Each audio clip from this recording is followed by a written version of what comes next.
কেউ একজন বলেছিল সুন্দরী না হলে নাকি কোনো জায়গাতেই দাম নেই। এক্স্যাক্টলি। আপনি সুন্দরী হলে আপনার মা বাবা বলবে, আমার মেয়েটা যেমন সুন্দরী তেমন লক্ষ্মী। আত্মীয়স্বজন বলবে, অমুকের মেয়ে খুব সুন্দরী। দেখবেন আপনাকে ছেলের বউ করে নেয়ার জন্য মামা পিসি কাকা রীতিমতো সবাই প্রতিযোগিতা শুরু করে দিবে। বিয়ে হলে সবাই বলবে, অমুকের বউ আহা খুব সুন্দরী, ভাগ্য করে একটা মেয়ে পাইছে। এত সুন্দর মেয়ে পাইলেন কই? আপনি সুন্দরী কিন্তু রান্না পারেন না। সমস্যা নেই, হাজব্যান্ড রান্না করে খাওয়াবে, মাথায় করে রাখবে। আপনি সুন্দরী মানে সবার চোখের মণি। ব্যাস, আর কি চাই? আর আপনি সুন্দরী না মানে আপনার একটা গুণ থাকলেও সেসব অসৌন্দর্যের নিচে চাপা পড়ে থাকবে।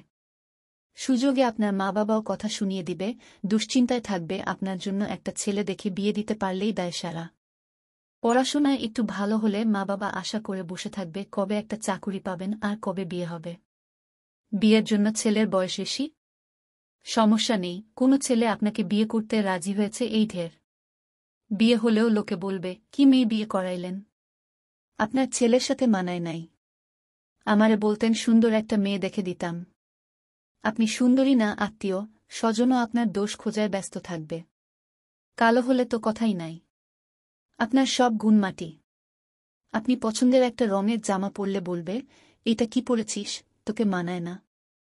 আমাদের অমুককে মানাতো খুব, অন্য আরেকটা মেয়ের আকৃতি বুঝাতে বলবে, আরেহ গায়ের রং এই যে ওর মতো কালো, নাকটা এই যে ওর মতো চাপা। আপনি সত্যিই সবার কাছে উপহাস আর তুলনার পাত্রী। আপনি খেত। আর প্রেমিক? আপনার হয়তো প্রেমিকই জুটবে না। সবাই বলবে, ধুর, এইটা একটা মেয়ে হল, কাইল্লা ভূত। কালনি। ভাগ্যক্রমে প্রেমিক জুটলে বিয়ের সময়ে সেই প্রেমিকও আপনাকে চিনবে না, পরিবারের দোহাই দিয়ে চলে যাবে। প্রয়োজন ছাড়া কারো প্রিয়জন হতে পারবেন না কখনো। আপনি সুন্দরী না হলে কোনো দাম নেই। আই রিপিট, কোনো দাম নেই। অসুন্দর হয়ে জন্মানো পাপ, ভয়ঙ্কর রকম পাপ।